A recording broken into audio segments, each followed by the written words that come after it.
नगर निगम चुनाव से सबक, प्रकोष्ठ और मोर्चा पर फोकस। दिल्ली नगर निगम चुनाव हारने के बाद ही भाजपा ने विधानसभा चुनाव के लिए तैयारी शुरू कर दी थी।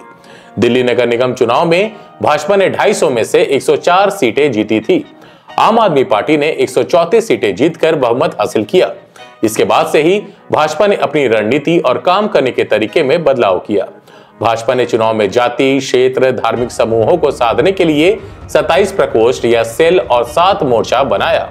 इनमें पूर्वांचल मोर्चा और मंदिर प्रकोष्ठ प्रमुख रहे। नगर निगम चुनाव से पहले सिर्फ 19 प्रकोष्ठ काम कर रहे थे। इन्हें जिम्मेदारी दी गई थी कि वे जमीनी स्तर पर लोगों से बात करें और पार्टी की विचारधारा से जोड़े। पिछले 2 साल में उत्तर प्रदेश और राजस्थान के लोगों को साथ जोड़ने के लिए प्रकोष्ठ बनाए। पहली बार बंजारा और सिंधी समुदाय के लिए अलग सेल बनाए गए।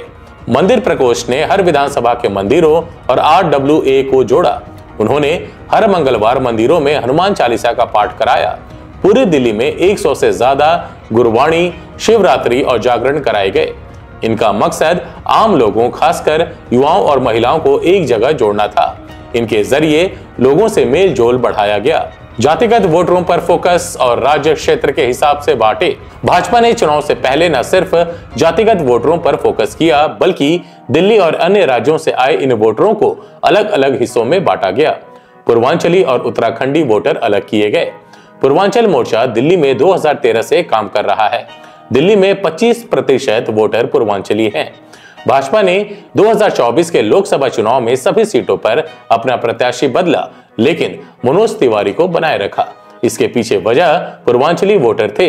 यूपी के सीएम योगी आदित्यनाथ से रैलियां कराई। भाजपा ने बुराड़ी सीट जदयू और देवली सीट लोक जनशक्ति पार्टी को दे दी। पूर्वांचली वोटर वाले इलाके में योगी आदित्यनाथ, मनोज तिवारी और नीतीश कुमार के पोस्टर लगाए गए।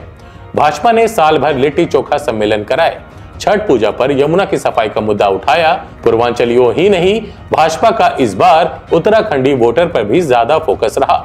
इन्हें ध्यान में रखते हुए पार्टी ने मोहन सिंह बिष्ट और रविंद्र सिंह नेगी को दोबारा टिकट दिया।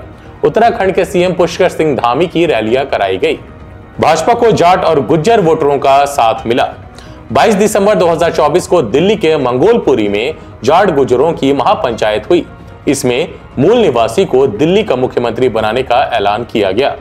दिल्ली में वोटिंग से 2 दिन पहले जाट और गुज्जर नेताओं ने गृह मंत्री अमित शाह से मुलाकात की। इसके बाद 360 गांव, 36 बिरादरी के लोगों ने चुनाव में भाजपा को समर्थन देने का ऐलान किया।